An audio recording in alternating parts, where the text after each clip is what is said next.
Ignorando ele. Vira, toda frente, vira. Vem cá, vira. Te dá uma égua mesmo. Vira. Você chama Nina?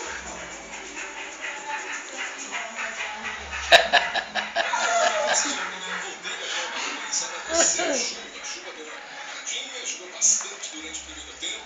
2-0 Eu falei.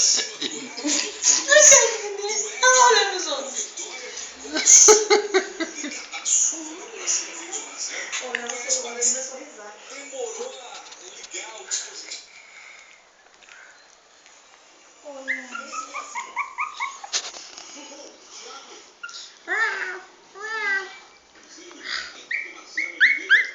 Que foi, bebê? Que foi? Que foi? Linha de zaga com Mike. Nossa, olha onde você falou, meu. Cheio, cara. Manuel é o 33. Léo tem a número 3. E pela esquerda, Egídio é o meia dúzia. Começou a fazer Meia gostoso, né? Hã?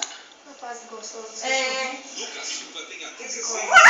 Ah, tá. Beleza. Da puta, que eu virei o pro lado, você vai lá. 23. Fecha o setor. O Inter com a número 20. Vai querer morder chinelo já, né? No ataque, Marcelo Moreno com a número 18. E que o outro que ele vai trocar escorregando na bola aí, tá tirando. Disparou desta forma, portanto, a equipe do técnico Marcelo Oliveira. 56 pontos. É assim o time do Cruzeiro.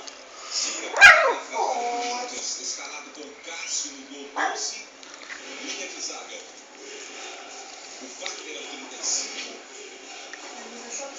Anderson Martins vem com a número 23. Quando à noite você acordou pra cuidar deles, eu escutei chorando, parece. E pela É o esquerda. desespero. Mas ele tava desesperado, ele tava chorando.